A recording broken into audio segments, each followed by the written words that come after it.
यह कहानी है एक पुराने गांव की, जहां एक हवेली में वर्षों से कोई नहीं रहता था। उस हवेली को लोग शापित घर के नाम से जानते थे।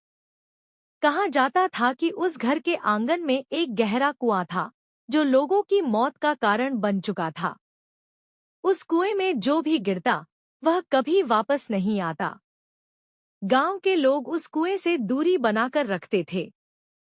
लेकिन कई बार छोटे बच्चे खेलते खेलते उस घर की ओर चले जाते और अचानक गायब हो जाते।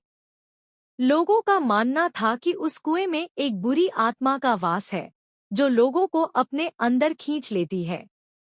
एक दिन गांव में रहने वाला एक परिवार, रमन, उसकी पत्नी सुमन और उनका बेटा रोहन, किसी कारणवश इस शापित हवेली में रहने आए। गांव वालों ने उन्हें समझाने की कोशिश की, पर उन्हें इन बातों पर यकीन नहीं था। रमन को ये सब अंधविश्वास लगता था। घर में आने के कुछ दिन बाद तक सब सामान्य था, लेकिन एक रात कुछ अजीब हुआ। रात के समय अचानक रोहन की नींद खुली। उसे किसी की आवाज सुनाई दी। वह आवाज उसे कुएं की ओर बुला रही थी। रोहन उठकर बिना सोचे समझे उस कुएं के पास पहुंच गया। जब रोहन कुएं के पास पहुंचा, तो उसे ऐसा महसूस हुआ जैसे कोई उसे नीचे खींच रहा है। जैसे ही वह कुएं के किनारे झुका, अचानक कुएं से एक ठंडी हवा का झोंका निकला और रोहन कुएं में गिर गया। हवेली में गूंज उठी रोहन की चीख। अगले दिन सुबह रमन और सुमन को रोहन कहीं दिखाई नहीं दिया। उन्होंने पूरे घर में उसे ढूंढा, पर वह कहीं नहीं मिला।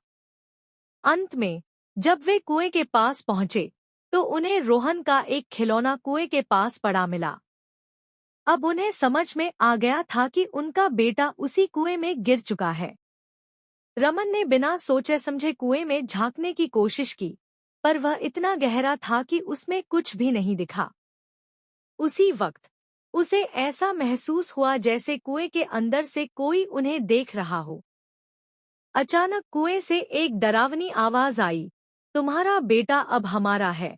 डर और चिंता के मारे रमन और सुमन ने तुरंत उस घर को छोड़ने का निर्णय लिया। लेकिन जैसे ही वे दरवाजे की ओर बढ़े, दरवाजा खुद ही जोर से बंद हो गया। हवेली के अंदर अजीबोगरीब आवाजें गूंजने लगी। ऐसा लगा जैसे पूरी हवेली जीवित हो उठी हो और अब वह उन्हें जाने नहीं देना चाहती। तभी कुएं के पास से एक धुंधली आकृति निकलती दिखी। यह कोई और नहीं बल्कि रोहन ही था, लेकिन उसका चेहरा भयानक और विकृत हो चुका था। वह धीरे धीरे अपनी ओर बढ़ने लगा। रमन और सुमन अपनी जगह से हिल भी नहीं पाए। अगली सुबह गांव के लोग उस हवेली के पास पहुंचे। घर का दरवाजा खुला था, लेकिन अंदर कोई नहीं था।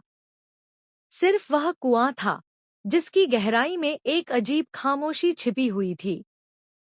कहा जाता है, उस दिन के बाद रमन, सुमन और रोहन का कोई नामो निशान नहीं मिला। लेकिन अगर रात को हवेली के पास से गुजरो, तो कुएं से किसी के चीखने की आवाजें आज भी सुनाई देती हैं।